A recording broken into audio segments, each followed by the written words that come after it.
Great. Hi, everyone. Welcome to my science journey. We are so glad to have you here today. As always, today I have the honor of hosting someone that has mentored me in the bioinformatics space. She was my supervisor when I was doing my master's, a very incredible supervisor for that matter. She's also an amazing person. She has led and continues to lead so many projects that are building bioinformatics capacity in the African continent.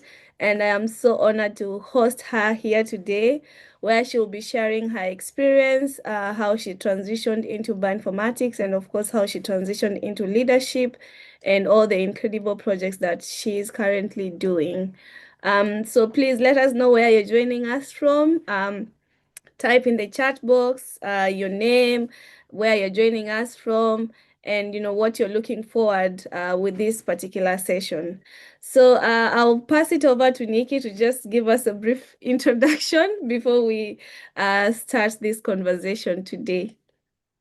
Thanks, Ruth, and thanks so much for the opportunity to do this. It's really nice to talk about careers sometimes. So I'm a professor of computational biology. I head the Computational Biology Division at the University of Cape Town. And I lead a number of different platforms and consortia. So I lead the eLwazi Open Data Science platform for the DSI Africa. I co-lead a Sickle Cell Data Coordinating Center and a Wellcome Discovery platform, data integration platform at UCT. Thank you, Nikki. And so Nikki has a very long bio. She's just mentioned a few of the things that she's currently working on.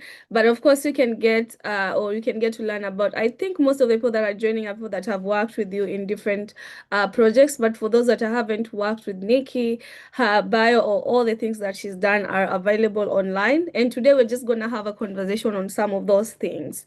And as somewhere to begin with, Nikki, you began your career in molecular biology, and then actually you did microbiology. Then you transitioned into bioinformatics, and now you're leading African genomic initiatives. Could you speak to us about that transition and what sparked it?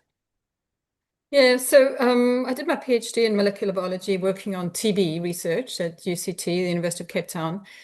And towards the end of, and this is showing my age, I'm afraid, towards the end of my PhD, so I was sequencing genes, the old method in the lab with P32. And then like halfway through my PhD, the TB genome came out and it was released. And by then, at that point, we were still running blast searches on disks. Wow. So, yeah, that's my age, sorry. So then I was doing quite a lot more exploration of the genome of TB, to help guide the rest of my PhD.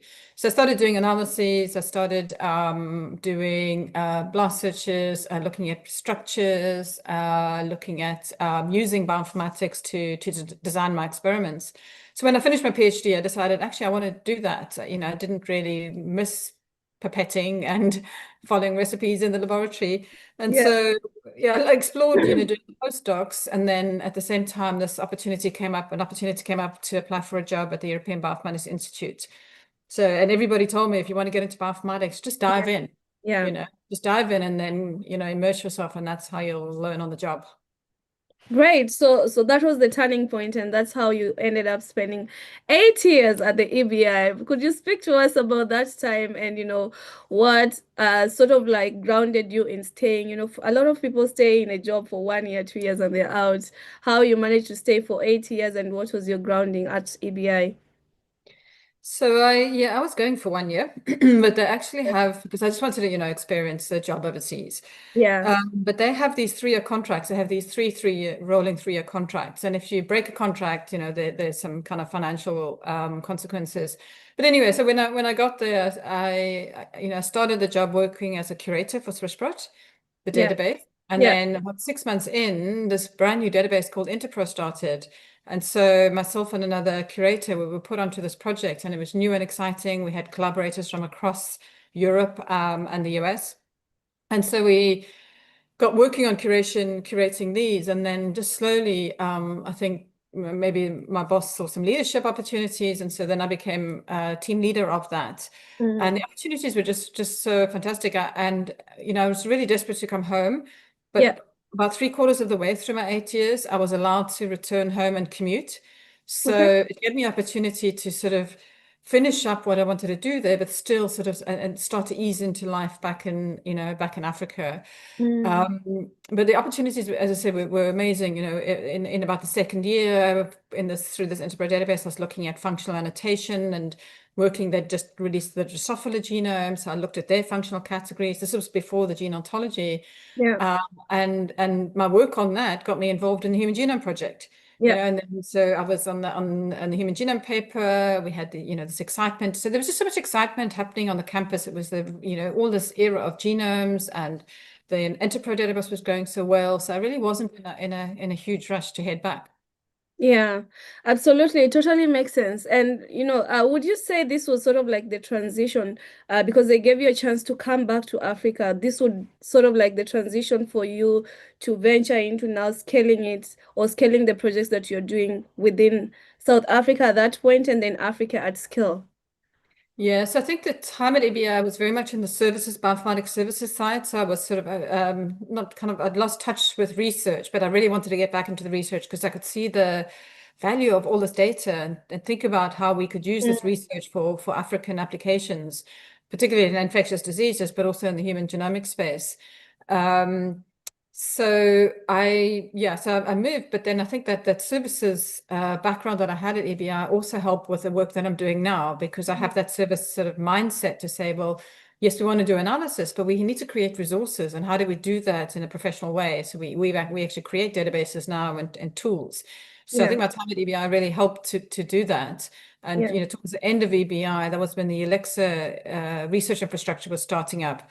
And they had an international program, and so I became involved in that. And so I was thinking then, how can I apply this to the African setting?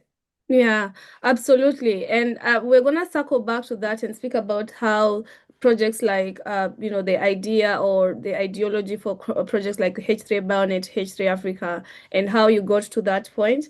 But in the meantime, I want to acknowledge a few people that are with us here on the chat that have um, joined us today. There's Chek Nane from Cape Town.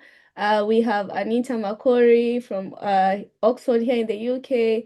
We have Anita Akelo from Kenya and Lillian as well from Kenya, James from Ghana, Beatrice Amos from the Welcome Sangha in the UK.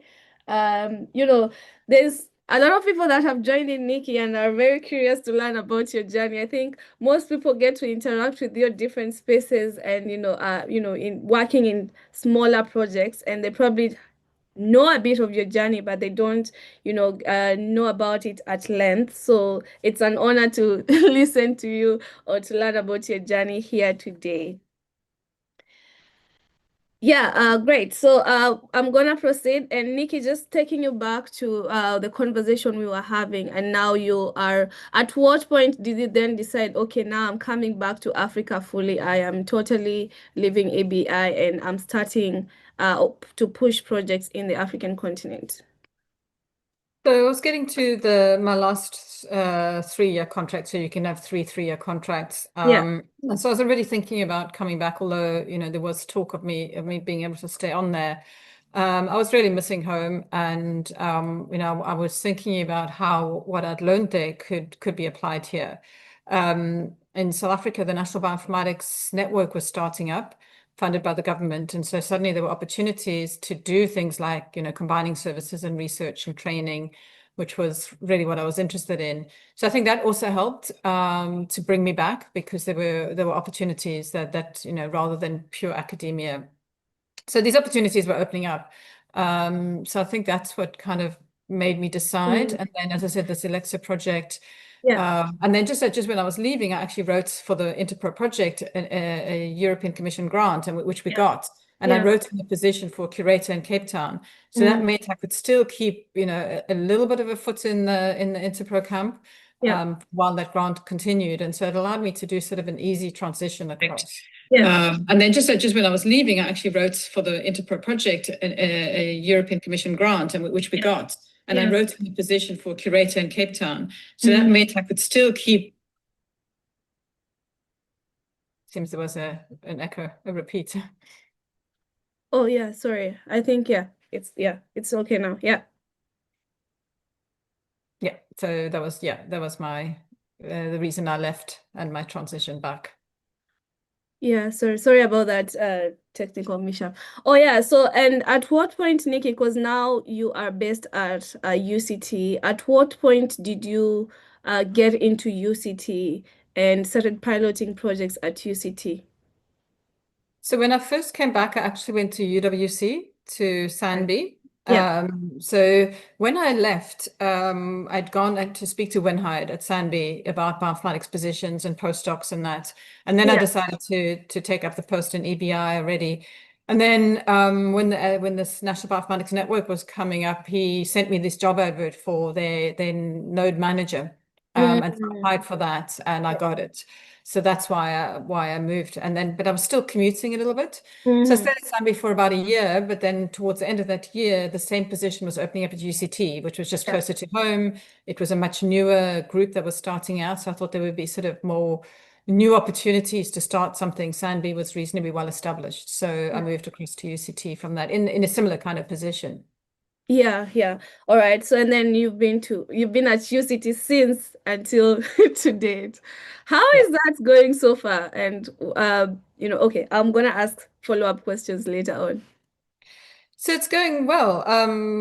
I really like the environment at UCT. You know, I'm based in the health science faculty. We are also within the Institute of Infectious Disease and Molecular Medicine, and that is very supportive environment. Yeah, We get to interact with the clinicians and the biomedical researchers, but also with the other scientists on upper campus, yeah. even people from geography and climate change. So we Mhm. actually get a lot of interaction, and we still interact with Stellenbosch and Sanby, and many other institutions.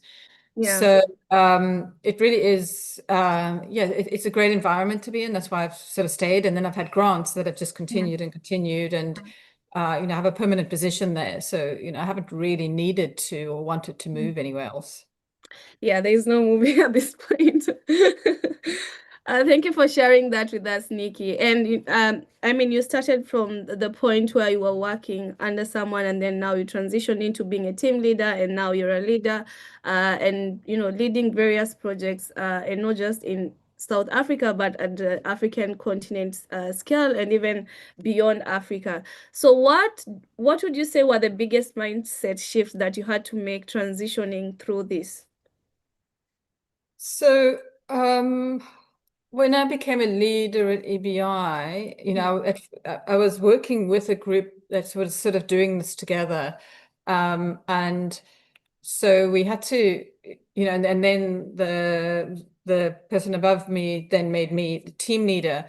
And so it required a bit of adjustment to get the other people in the team comfortable with the fact that even though it all started together, that I would be the one to lead them. So that was a bit of a transition. But I think if you have kind of natural abilities to manage, I'm one of those I like organization, so I like to have things planned, and I like to see things working. Yeah, So I think it was a reasonably, easy transition to move from, just a kind of equal partner to leading.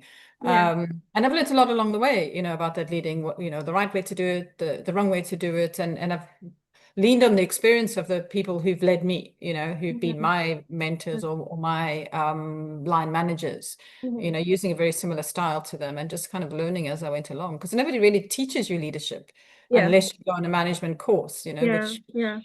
we were sent on a project management course, but Mhm. it wasn't really about how to manage people. So you just kind of learn that. You learn on the job. And I Yeah. can say you've clearly perfected it over time. And speaking about, I can just speak about a bit of on your organizational skills, having worked with you during my master's project.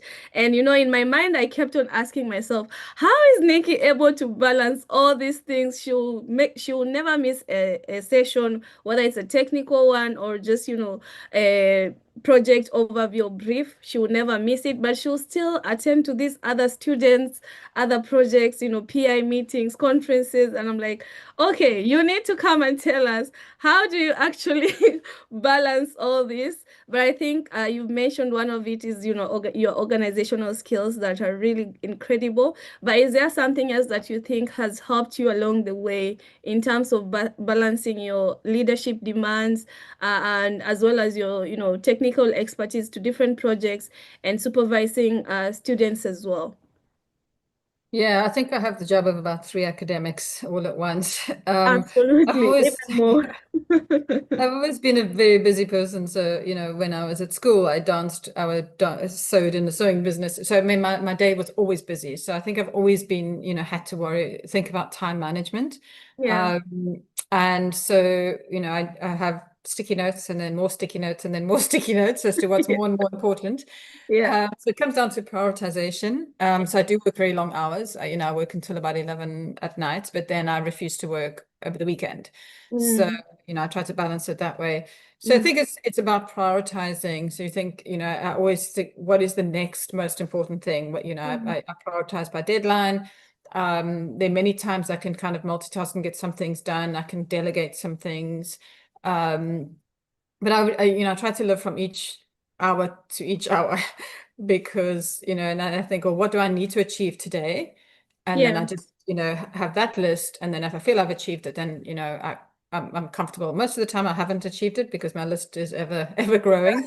yeah, Um, so it's just it's about good time management and prioritizing and saying, what will happen if I don't do this today? mm, mm, And what will the impact be? Can I find a gap next week to do this? mm, And mm. that's sort of helped a bit to get things done when they need to be done in the right Yeah. order.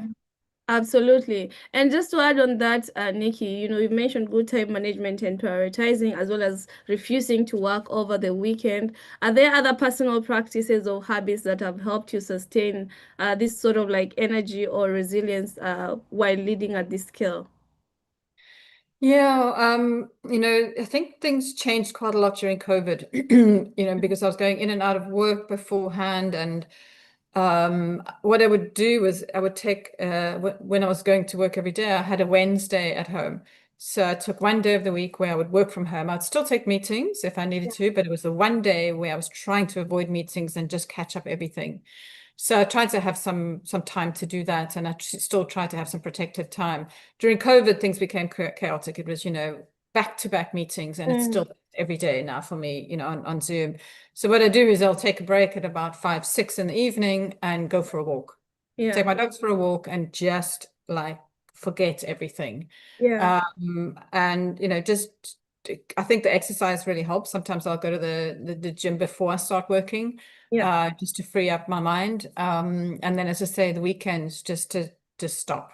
And Hmm. then when I'm getting sort of feeling a bit burnt out, then I'll just take, a week off and just try not to do anything. I do open my laptop normally, but Yeah. try to switch off. So I make sure that I take leave when I'm feeling like the need to.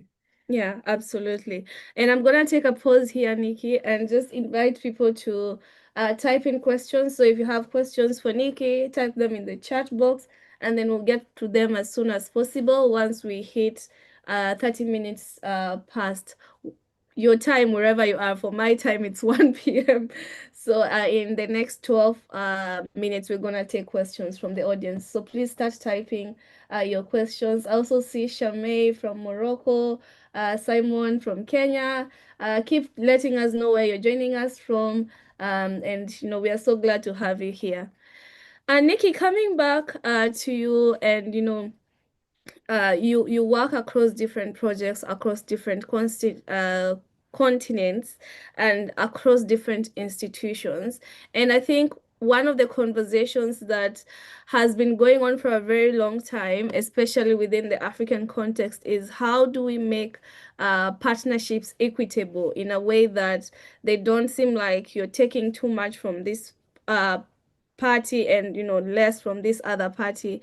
What practices for you in particular do you say have helped you to try and, I mean, they might not be truly equitable, but to try and balance that sort of like relationship? Yeah, it's quite difficult when you're in partnerships or collaborations where everybody's on starting from a different level in terms of maybe their understanding of the project, maybe the facilities available to them, the infrastructure available to them, or the skills. So what we did, in HRBANED was we tried to work to people's strengths. So we knew that we were completely underdeveloped groups that couldn't contribute fully to projects. And so we would then let them be observers and would help them to kind of get up to speed. So it's a matter of really understanding where everybody is, what are their strengths, what are their weaknesses, because even if they can't contribute to a particular, to the main part of the project, Yeah.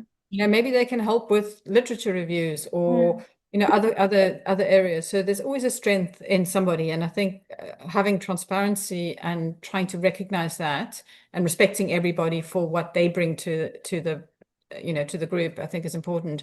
We also try now, in Nature Planet, we was like, everybody wanted to join. Now, when we build collaborations, we try to do it more targeted. So we say, well, what is it that the consortium needs, and what are the skills that the different people can bring, rather than saying, let's get all our friends together and try and make it work. Yeah. So it's a matter of getting people on the appropriate, in the appropriate collaborations where Yeah. they really are able to contribute, because then they feel better about it. Mm. They want to be able to contribute. So it's understanding where their strengths are. Yeah. And also, I mean, there will always be people who just do less. Yeah. They talk a Yeah. lot and do less. Yeah. And we just recognize that. And, maybe they're not the people that you'll choose next time when you have a collaboration, Yeah. so you learn as you go along. But to try to keep a collaboration equitable, it's really about transparency and working to people's strengths. Absolutely. And speaking about collaborations, Nikki, I know there's probably a few challenges or barriers that are, in place in terms of like working with collaborators and, having global collaborations. But what is that one particular barrier that you feel has been constant and you're determined to sort of like pull it down? Well, I think there are a few. I mean, probably the biggest is in our specific scenario is Mhm. access to data, Yeah. and tools, because and then obviously the skills. So, we start collaborations, particularly in the bioinformatics space, but bioinformaticians generally are not generating data. So it's hard to start new projects when you don't have your own data to work on. And then the other obviously is the infrastructure and the skills, and not having, well, and the funding. So you Mhm. need the money, the infrastructure, and the skills to really have, build these collaborations and and be successful in these. So those are kind of barriers that we find to our work generally. Mhm.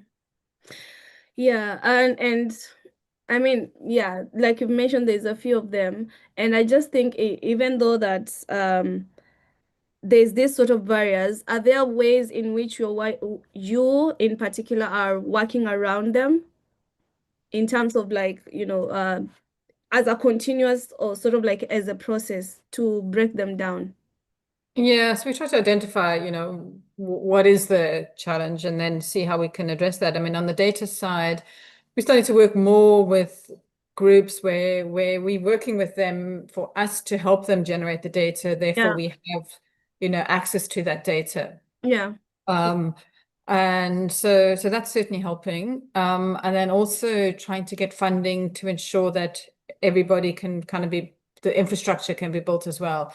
When you're in the global north and you apply for funding, yeah, you just apply for money for the project. yeah, In many of our countries, when you're yeah, applying for funding to yeah, start a project, you still need the infrastructure, yeah, a little bit of infrastructure and training and that to really get up and running, yeah, So actually, there are a lot of pieces that need to be put in place. The yeah, barriers are multiple.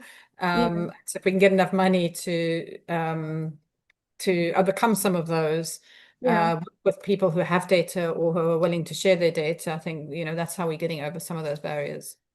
Yeah, absolutely. And speaking about infrastructure, Nikki, and I know you probably considered this or not, especially for the African context, because where we want to push sort of like research in the continent. Are there avenues that you've been able to engage with sort of like key stakeholders within African continent. So say like political leaders in terms of like help them coming in to chip in into building infrastructure for such of this kind of project, so that when we are applying for sort of like grant money to support a project, at least there's sort of like a balance and you're not really asking for everything, but as a specific sort of like just top up to support the projects. Yeah, unfortunately, to date, it's been really hard to engage governments to buy in and provide that infrastructure. So some of our groups were able to convince the institutions to come, to come in and support to Hmm. build the infrastructure. We were lucky with the foreign grants that we've had Yeah, that we were able to build some infrastructure from those grants because they, a lot of them were really about capacity development. yeah, absolutely. It's really hard to get governments to buy in unless you can show, downstream impact for those ministers, Hmm. at that time because ministers change. Yeah, Um, so I think it's been more about having international funding, which is not right. We need to be looking more local. yeah, But through these different grants that we've had, we've been able to build infrastructure. So even through that, we've actually worked with vendors to negotiate discounts. yeah. So sometimes we've actually had industry come in and support more than the governments have actually come in to Mm, mm, support. So mm. industry comes, and they'll have huge discounts or, they'll help to build some of this infrastructure. Yeah. But I And think so, yeah. spreading your partnerships, I think, is very important. Absolutely. And speaking about partnerships, I'll also come back to that question because I wanted us to speak about African partnerships and not like African abroad partnerships. But before we get into that, I wanted to ask you about what would you term as a call to action for key stakeholders within the African continent? Because I know a lot of government leaders or politicians would sort of like put their energy into various projects, but what would you tell them in terms of why it's important to invest in research and building infrastructure for research in the continent? So I think there are probably three different aspects. So number one is policy. So we know that they've actually developed many policies. There's the African Union, there's an Yeah, AI policy, there's the data framework, there's the science and technology strategy for the next 10, 20 years. yeah, All of those require data. They all yeah, require data infrastructure. yeah, So, we need them to turn to their own policies and say, well, if you want to implement that policy, this is what you need. yeah, So that's kind of one of the arguments. The second argument would be the impact. yeah. So we would approach them. So what we've been trying to do is approach them and say, it's not about how much you're spending, it's how much you're going to save long term. Mm, Because the infrastructure in place, people can work on agriculture for better food security. They mhm, can work on health projects for better health and well-being. That's mhm, going to save you later when you're not paying for the meds and the medical expenses for all your populations, So it's thinking long term. mhm, So what is the outcome? What is the final impact of mhm, having this in place mhm, in terms of what things that they're interested in? mhm, Health, mhm, food, mhm, climate change, all of those things which data infrastructure can help with. So mhm, those are the main things. And then also this collaboration with industry, mhm, with other groups and saying that actually a lot of the work we do now is multidisciplinary. We mhm. can't go it alone. We need multidisciplinary teams, which Yeah, each of us need their own infrastructure. So we need careers also in the space of data infrastructure, compute infrastructure, data science, etc. So yeah. it's different levels, the policy, the impact, and then the skills and careers. Yeah, so policy impact and the skills.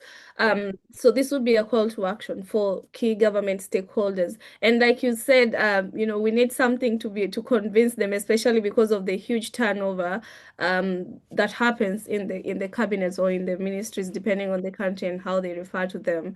And what would you say is one thing that, okay, not one, maybe there's a few of them, but what would you term as things that could probably, convince them, if for the lack of a better word, convince them to actually care about these things?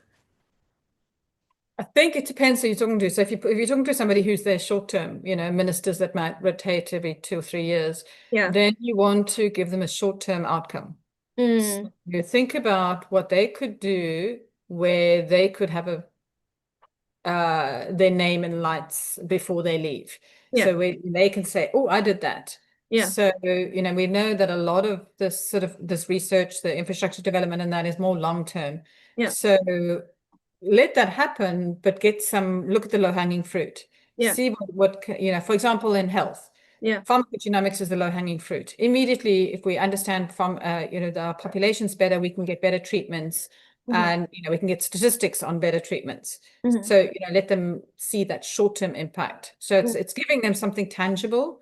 Also, we think about what might impact their lives. So when we see people have government officials who've invested in things like genomic medicine, it's people who have a child with a genetic disease or something. So it's Mm-hmm. really a personal thing. So the Mm-hmm. only way to do it is to appeal to them as a person, put a patient in front of them, put a real life story in front of them. Mm-hmm. Absolutely. Thank you for sharing that, Nikki. I hope, personally, I have picked a lot of, insights in case I end up on such a table, but I hope that as many of us here have also picked that as well. And thank you for sharing that. So I'm going to take a few audience questions. And just to circle back onto data infrastructure, there's a question about, are you able to speak a bit more on the data infrastructure that is currently there at the moment and how accessible the data is? This is So from... so the data, we've got some computer infrastructure around. So we recently did a survey with the CHPC on what compute environments are around, and there are many, but they're not that many that are available to other people. For data infrastructure, we don't have that many places where people can store data and have it, accessible. So we tend to submit data to public repositories, especially in the biomedical space. And that's a good thing because then it's open or even controlled access, but at least it's, stored securely and there's a controlled mechanism for accessing that. We're working on, so we've got the eLwazi Open Data Science platform now, which has a catalog of data sets. It's got over 100 data sets in there that tell you what kind of data sets it is and how you can request access to the data set. Yeah. So we're starting to build these sort of catalogs of where data sets exist.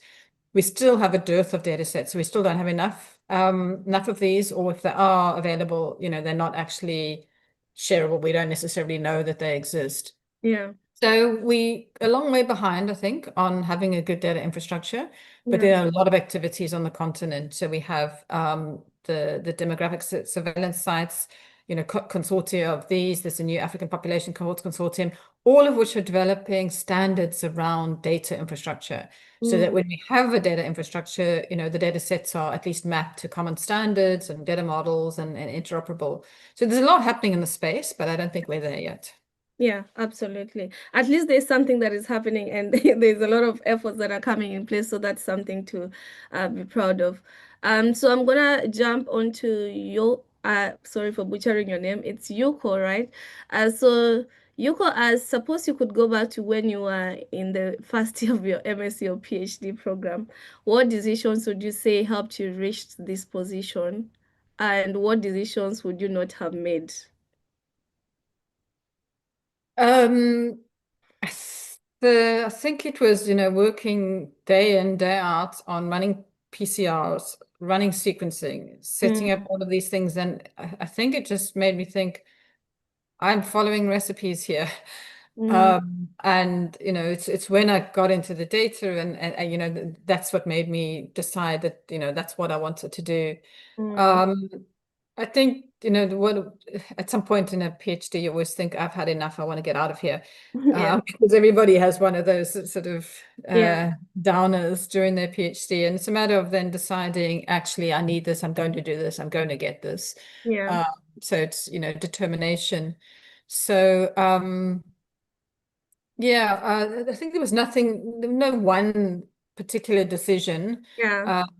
other than, well, actually, I favor this kind of work over this kind of work, and just recognizing that because you're thinking about, can I see myself in this position in 5 years' time? Yeah. And that helps to, make a decision about where you want to go with your career. Absolutely. And then there's a question from Simon about, he says, thanks, Prof, for inspiring us. What inspired your career choice in bioinformatics? I think you've already spoken about that. But maybe the second bit of the question is, what are the available bioinformatics infrastructure or courses from your team or related sources to build capacity? Yeah. So, I mean, just to go back to the first question, my journey in science was actually completely serendipitous and unexpected. I was going to be an artist the whole way through Oh, my school. wow. Okay. I was going to do graphic design at after school, and then the guidance counselor in my last year of school said, "Oh, but with your marks, you could go to university." I said, "Oh, okay. What's there?" And they showed me these science topics. I thought that looks really interesting. I think I'll do that. So it Mm, was completely actually unplanned. Um, and so the motivation, yeah, to get into bioinformatics was simply moving from that into more the data side of things. yeah. The second question on the infrastructure. So, the H3 Bionet project actually did a lot of training, but that ended last year. We now we're busy establishing the African Bioinformatics Institute with funding from Wellcome Trust and Chan Zuckerberg Initiative. And so we're busy establishing that, and that is going to be providing courses. So we're actually organizing a summer school. So if you go to the Bioinformatics Institute.Africa, you'll be able to sign up on the contact page and get our mailing list. And then you'll get information about all the upcoming courses. I have a few other projects where we run courses. So, just keep an eye out on social media. So when we are running a course, then I'll always advertise it on our social media. All right. I hope that answers your question, Simon. And since we're speaking about bioinformatics, Nikki, I want to just take you back. And I know I was a master's bioinformatics student working under you, but I know that you've also heavily invested in, I don't know whether it's thousands as of now, or whether you know the exact number, or a lot of training a lot of African scientists, especially within the bioinformatics spaces. First, with like the Pan-African Bioinformatics Network, which is H3 Bionet. For those who do not know about that, there's also the Data Science in Africa project that is currently ongoing, and now establishing the African Bioinformatics Institute. So my first question would be, why do you think it's important to train African scientists, especially in this particular space of bioinformatics and data science? Or I think there's several reasons. Number one, it's accessible. So, if you want to do a large scale wet lab experiment, you actually need equipment, you need consumables. Bioinformatics is cheap. You just need a laptop and, potentially access to a computing environment, which most universities would have, to some extent. Mhm, So I think it's important to build the field that mhm, where you can actually you can employ a lot more people than and students than you would if you were trying to give them a lab with consumables and so it's just the cost and accessibility of bioinformatics. I think you can do it anywhere. And we've mhm. seen that during the COVID pandemic, you can do bioinformatics anywhere in the world. Yeah. The other reason is, we've got this huge young workforce in Africa, and it's just the most exciting field. I mean, the data is just coming out, and people think I'm crazy when I get so excited about the field. But, we've got software developers who could easily go make a fortune in industry, but they like it because you're working on data that matters. You're working on Mm, projects that matter. mm, It's exciting. I mean, there's so much to discover, especially with African genomes, in yeah. terms of biology, health, genomics. So it's the excitement of it. So I think it's important to get students trained in that field.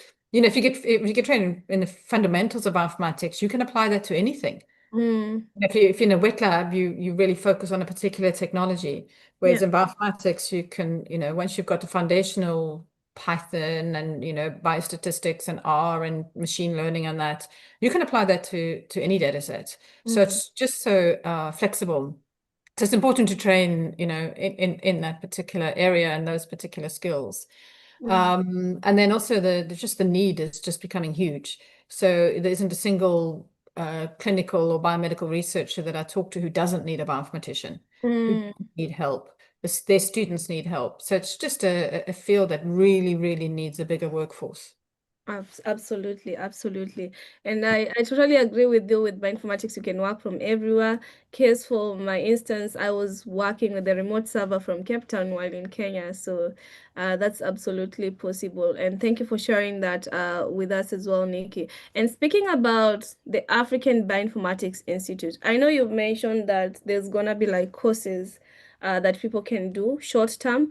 But is there any other thing that people should expect from the African Bioinformatics Institute? Yeah, so we've just put out a call for group leaders. So that would be your kind of academic professor, associate professor level bioinformaticians. Yeah. But we're going to create also a student forum so that the students, even if you don't belong to a group where there is a group leader, formal site, that the students can actually engage with each other and learn from each other. So we'll have a student forum. We've also set up communities of practice around specific topic areas. And so the form for that actually went out last night. Mhm. So you can sign up to different communities, like there's one on AI, there's one on rare diseases, there's one on pathogens. Mhm. So we have a few different topic areas, and that's for people to have crosstalk between the bioinformaticians working in that field and the researchers working in that field. So Yeah. the opportunities to get involved there. We're going to be setting up mentorship programs. There's a lot that we're going to be setting up. We've just got to, go stepwise. Mhm. But for now, the first opportunity is to get involved in a community of practice, Yeah. and then we'll soon open opportunities for associate group leaders and fellows who will be postdocs that are kind of new emerging leaders. Mhm. And so for anyone that is interested with the ABI, they should visit bioinformaticsinstitute.africa. Yeah. And then Oh, on the contacts page, there's a little survey where they can put in their email address and then they'll join the mailing list. Or they could just follow us on social media. absolutely, absolutely. I hope that you all got that. And speaking of that, and Nikki, you mentioned about the youth bulge in Africa and how that is relevant. And in this context, we want more African youth to actually contribute to, projects that are tangible, like you mentioned. So, what would you say for someone that is looking to join this particular field, or what would be your encouragement to them? Um, so as I said, I think it's a really exciting field, but I think what you need to do is you need to find what area. So bioinformatics is very broad. Yeah. It's like saying I'm going to be involved in biochemistry. You need to think about what is the niche area you want to get involved in. Is it genomics? Is it the omics? Is it based on the technology? Yeah. Then given that technology, what sector are you interested in? Is it agriculture? Is it biodiversity? Is it health? Is it pathogens? And Mhm. then identify, where there are labs that excel in those sort of areas. The key thing when you want to start a project is having data. So I have a lot of students coming to me and saying, I want to do a PhD, I want to do a master's, but we need data for them to work Yeah. on. Yeah. There is a lot of public data out there, but Yeah. a lot of it is for Europeans or Yeah. for Yeah. non-Africans, and so it's a bit less relevant. But you can still make discoveries, you can still build algorithms, you can still practice things. Yeah. Um, it's really to think about what is the niche area that you want to be in Yeah. terms of technology you want to learn, what skills you want to learn, and then what do you want to apply it to? What Mhm. problem, what is the biological question you want to apply it to? Yeah, absolutely, absolutely. And Nikki, I just want to take you back to a question. So you said that leadership is not taught, and for maybe unless you do like project management, etc. But like for you to be able to succeed and become an influential leader like the person that you have become, what would you say are sort of like the skills or sort of like skills and resources that you'd require to thrive in the kind of position that you are in? So I think it's a bit about the skills you can acquire, but also a bit about yourself. Yeah. So, I think we think that leadership is all about practical skills and Mm, practically doing things, but it's also about how you treat people. yeah. So, what I try to say to my group is treat everybody with respect, because Mm, everybody, if it's the cleaner, you can't work in your office properly if it's not clean. yeah. So everybody has a role in your ability to lead Yeah. and to be successful, everyone around you, because they're all contributing in some way. Yeah. And so it's really to think about, the respect for different people, the leadership skills, obviously there's project management, because you really need to be able to follow, what are the deliverables, when do they need to be delivered, and that's how you can make a project successful. But it's Yeah. also, I think it's things like conflict management. So it's a lot about dealing with people, Yeah. understand the different strengths. So I treat different people in my group. I approach Mm, them differently because of their different personalities and what they need. So it's mhm, understanding people in your team, mhm. how they work, how to get the best out of them. Yeah. Um, And then just, yeah, having a good sort of a good thing for each person to do, so that each person can take sort of ownership of things. So it's really an Mm, understanding. yeah, It's hard to say you learn that, yeah. through a particular skill. It's Mhm. it's more about being able to problem solve, unpack everything, and Mhm. then find a niche for everybody in the team to make sure that overall the project is successful. But Mm, it isn't too much of a dependency on one thing that might fail. So it's to think about contingencies, about risks, how you would mitigate risks. So, yeah. I suppose there are some, the leadership courses will teach you how to do that, but Mm, sometimes it's just natural. It's kind of instinct mm, sometimes. mm. Absolutely, absolutely. Thank you for sharing that with us, Nikki. And yeah, like you've mentioned, I think for most people, it probably doesn't occur naturally, but like you mentioned, on top of just happening naturally, it has to be like on the go. You learn on the go, and also some things you pick up along the way. But I think, like you mentioned, a lot of it has to deal with how you treat people and how the people. Should we term it as a people skills or Yeah, it's people skills, exactly. people skills, right? Yeah. Yeah, and yeah, thank you so much for sharing that. And I was just thinking, you've had a lot of achievements over the years. You've had like a lot of successes over the years. What is one achievement that you would say you are proud? I mean, you're proud of many things, but what is that one thing that you'd say stands out among the many sort of like achievements you've had over the years? I think the one thing that's had the biggest impact is our introduction to bioinformatics remote classroom course. So Yeah, SJ Biomed obviously as a whole, I think was instrumental in just getting things going for genomics yeah, capacity development in Africa. That particular course, I can go to places all around the world and I'll bump into somebody and they'll say, yeah, I did the IBT course and yeah, it set me up for what I'm doing now. yeah, So it just seems to have so much far-reaching impact, and that model that was used is now being used by groups around the world. yeah, We taught them how to use this model. So I yeah. think that's been like probably the biggest success. That's over 5,000 people we've trained. That Mm, means there's over 5,000 lives that yeah, change. I can't say we had a massive change in their life, but yeah, in some way, in that yeah, they were able to do something, or they decided mathematics wasn't for them. But it impacted that many people. So I yeah. think that was probably, if I think back in terms of Mm. wide impact, that's probably the biggest The success. biggest impact. And I would Yeah. say it's actually more than 5,000 because if you think about it and the ripple effects of it, because someone like me, I was trained on, I did IBT initially when I was still in undergrad, and then I went on to train others, etc. So you can think about, how many people have also done the same sort of thing. So Snowball. then Yeah. you're boiling down to like hundreds of thousands as of now. So yeah, thank you for sharing that. There's a question from Yuko. He's not sure whether it's a he or she. Yuko is asking, what area of bioinformatics do you see having the biggest impact in the next 10 years? And then I'll ask the second question. So if you, and I'm going to be biased because this is the area that I work in, but I mean, if you think about the bioinformatics, Yeah, biological side of bioinformatics, I would say genomics, because it's, the underlying code of life for everything. yeah, There are many other important things like, proteomics and that, but you can't get a protein without the genome. So I think there's going to be a lot more um, impact coming out of genomics, whether it's rare diseases, whether it's biodiversity, whether it's crop improvement. If you think about the field more broadly, more technically, it's AI. No mm, doubt that AI is going to do a lot in this field, and it's we are really seeing exciting applications of machine learning and other AI technologies in bioinformatics because we're now bringing different data sets together. So we're not just yeah, looking at one type of data at a time. We're yeah, bringing multiple data sets. We're looking at the big picture, not just your genomics, but the environment, the phenotype, climate, everything is coming together. And for that, you really need AI. So I yeah. think that, yeah, I mean, that wasn't a single thing, but it depends if you're looking more in the biological space or more in the technical space. Absolutely.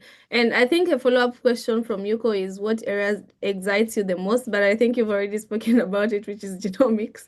I'm not sure whether you want to add anything to that.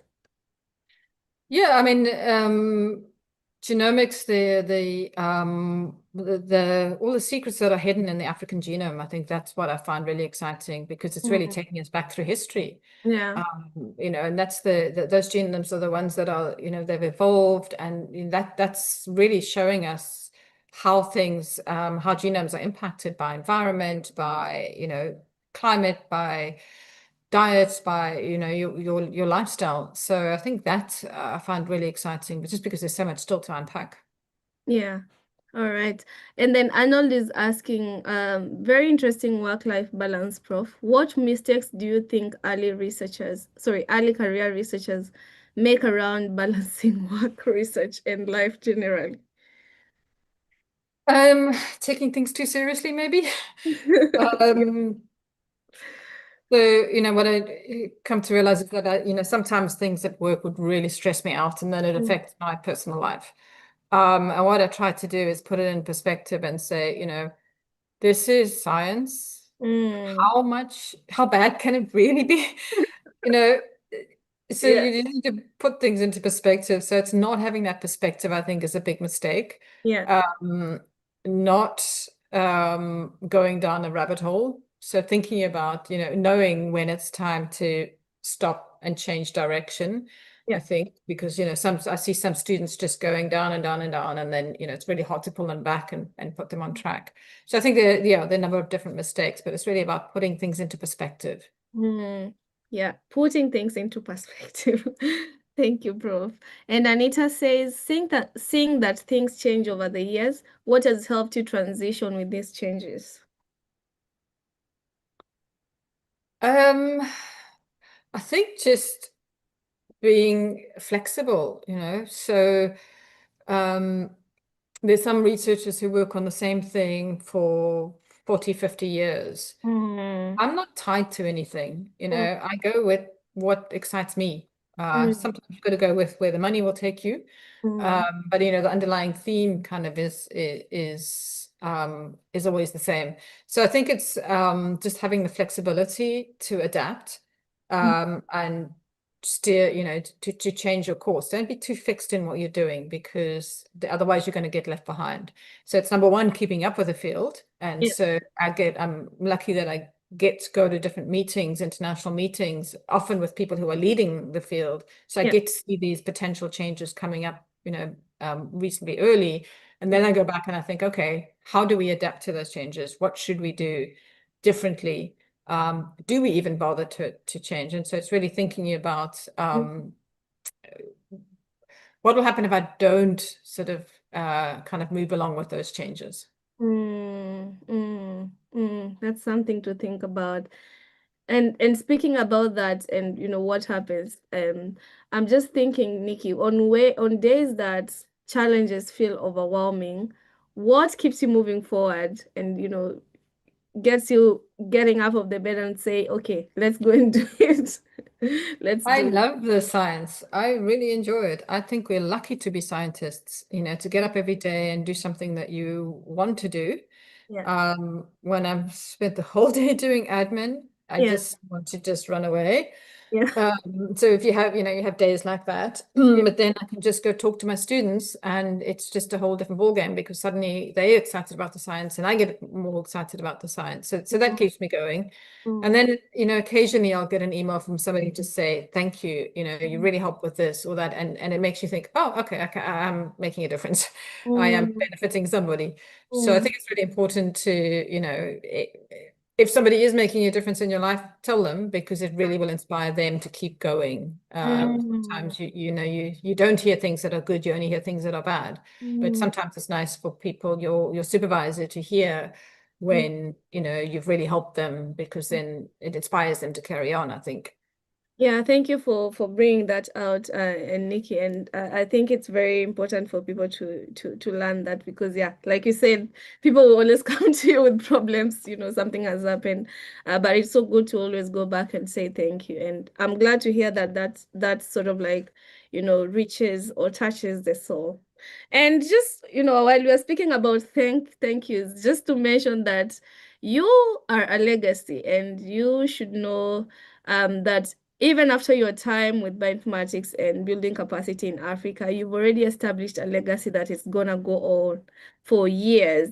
And it's sort of like the ripple effect that you've created over time and over the years.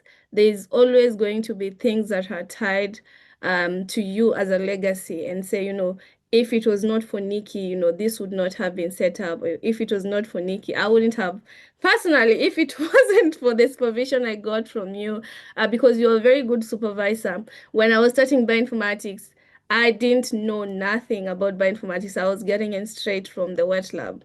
And if I didn't have a good supervisor, that was genuinely present and genuinely concerned about how I am learning, I would have given up on bioinformatics and say, okay, let me just go back to the wet lab. Maybe I should just stay there. So for me, just to publicly also acknowledge that and say thank you so much for that, Nikki. That is what has pushed me to even go into sort of like paying it forward and running different trainings and different capacity building things like this, because I benefited from you and the sort of like leadership that you gave me, so to say. Anyway, I'll stop there. Well, thank you for that. I mean, it is a two-way thing. So, you were also fantastic students. So that also helped. Yeah, thank you, Nikki. So I'll just get two last questions because you're almost at the top of the hour. Olaitan is asking, is there any data that you have to share for polygenic risk score research and how it can be accessed? No, so I mean, as a mathematician, I don't generate data. But there are various data sets, and I think the best is to look at the European Genome Phenome Archive, or dbGaP, and just search for African data sets. There are some certainly that have come out of H3 Africa that can definitely be used for polygenic risk score research. But for that, you really need big sample sizes, and then not that many. There's a big Uganda data set, I believe. Sheikh and Fatima was involved in that. So I Yeah, think let's look at the data, look at the public databases. I don't personally have any data, yeah. unfortunately. Yeah, that's okay. I think you can reach out to Shegun. I think he works a lot on PRSs and Tinashe as well. There's a question from James. What is your advice on how to find a specific area of research for an early career researcher? So you're not caught in a loop of always following a PI or a group leader of interest. Mm. Yeah, so that's a difficult one because often you have to find, follow the money. So you have to find a PR that's actually got money for you to do your, unless you're self-funded. But it's think about what interests you. So is there something personal? So I often have students coming to me and saying, oh, I want to do something on cancer because we've had cancer in the family, or, so think about, read some papers, read the Nature Africa, read, some of the popular press and say, what is it that's coming out that's exciting me? And then you need to do a lot of research. You need to go and find, well, where do I want to be? Where are there PIs that are working in this space? Who's kind of the leader in this space that I want to go and work with? So it's a matter of you deciding what is exciting you. When you read a paper, do you go, oh, wow, that's cool? Or is it like, okay, that's interesting, but not for me. So I think do a lot of homework, look at Yeah. the different fields and see what excites you. Absolutely. And finally, this is the last question I'm taking from the audience.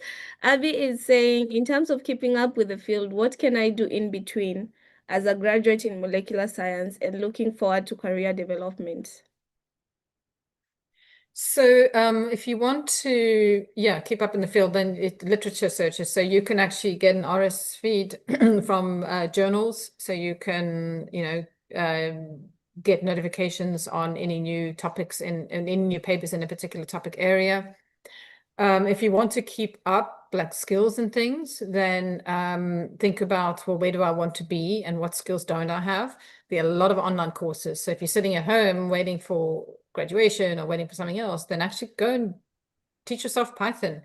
Teach yourself, the carpentries, for example, they do a lot of very accessible courses and like all online. Yeah. So keep your skills up. But then also read, like Nature Science, all the big journals, they tend to follow the main topic areas of the time. But you can also just get the journals to send you notifications when papers come up in certain fields. Absolutely. And Nikki, finally, the question from me finally is, in terms of just summarizing it up, because you're heavily investing in like capacity building, especially for bioinformatics. You're holding different leadership positions at different sort of like intersections. If you look ahead, say in the next 20 years, what maybe even I've gone further, but yeah, let's say 20 years. What would you say true success looks like in the context of African scientific leadership? Well, we always measure success by publications. So obviously, publications are important, but I think it's really the downstream impact. So, we have more appropriate medicines for our people. We are actually looking at health prevention rather than treating diseases. That bioinformatics is embedded in everything we do, Yeah, that it's not an afterthought, that yeah, it's funded, that it's part of policy, it's part of everything that people do. And that we have clinicians that are bioinformatics savvy, that are data savvy, that understand this. So I think that's what success will look like, or should look like, is that it is embedded in everything we do, rather than having to try and force it and having it as an afterthought. And, so we have huge workforce across the bioinformatics data science space, and they're making an impact in health, agriculture, all of the things that are important to everybody. yeah. Thank you for that. And as a call to action to fellow African scientists within, within the continent and outside the continent, what would be your call to action in terms of like building partnerships, partnerships that would stand the test of time and not just depending on partnerships across, across or outside the African continent. Yes, it's again about having this equity and having all the members of that partnership having the ability to contribute. Build partnerships outside of your normal space, so not just academics, industry, government. Get the governments on board as much as possible, but make sure that all of those are built on a foundation of scientific excellence. Mm, So nobody in the world can argue with scientific excellence. Everybody can say, "Oh, let's get it on board because we feel sorry for them." Scientific excellence talks for itself. mm, It has an impact, and everyone in the world can recognize that. So I think that's the biggest call to action is be excellent in what you do. Don't be mediocre. Strive for excellence. yeah. Get your governments on board, as soon as you can. Thank you so much. Thank you so much, Prof, for sharing your time with us this afternoon and for speaking to us and sharing your journey with us. We truly appreciate, and thank you so much for being here today. Well, thank you very much. It's been fun. I'm glad to hear that. I'm super glad to hear that. And thank you to everyone that has joined us online as well. As always, you can always get this because it's live recorded on YouTube. You can always get it later on. Share it with other people that you think would benefit from it that were not able to make it to the live session. And we'll see you on the next My Science Journey session. Goodbye. Thank you.